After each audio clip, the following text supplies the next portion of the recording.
So guys, nandito tayo ngayon sa Bulacan. Nasa private pool tayo. Yan guys, oh. Liligo tayo mamaya dito. Kasi mainit pa eh. Kaya mamaya na. Pinupuno pa nila yung tubig guys. Yan. Pinupuno nila yung tubig, oh. Pag umapaw to, pupunta na doon sa malaki. Mapupuno na yan. Maya, maliligo tayo dito.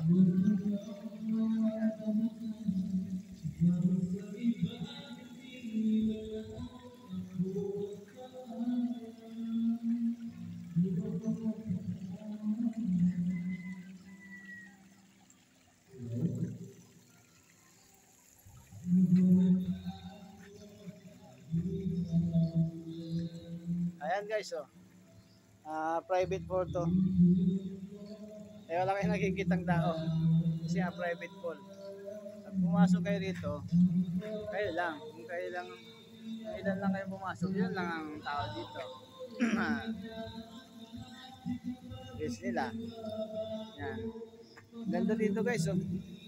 Pang kasal, pang libo, pang birthday, pang anniversary.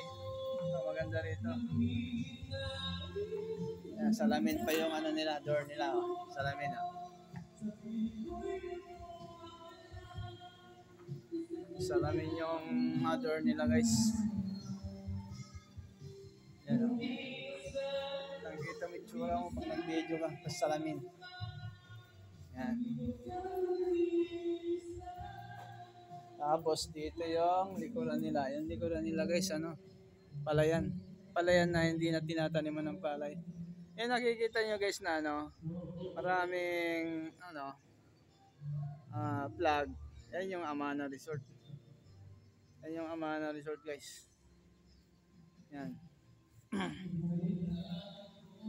Yan. Dito tayo. Yan.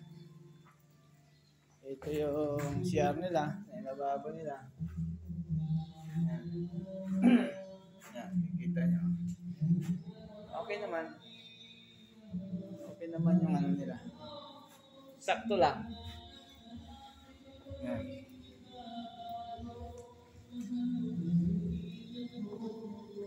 Pinapakita ko sa inyo guys para may idea kayo sakali pupunta kayo dito sa Sunshines Private Pool Resort. Meron din silang ihawan dito. Diyan kami nag-ihaw kanina. Yan. Meron din sila dito lutuan. Dito lutuan dito. Yan. Hindi kayo magluto dyan. Yan sila ang kalan. Yan. Silang gas. Lababo. Yan. Ref. Yan. Laki ang ref nila guys. Wala lang naman pala ito. Nandun na lahat ng laman nito. Okay guys. Ayan na. So, hanggang dyan lang. Ito. Video ko na to. Para may idea kayo pag pumunta kayo rito. Ayan. Hello guys. Wait guys. Meron din silang billiard. Ayan. Meron din silang dart. Ayan.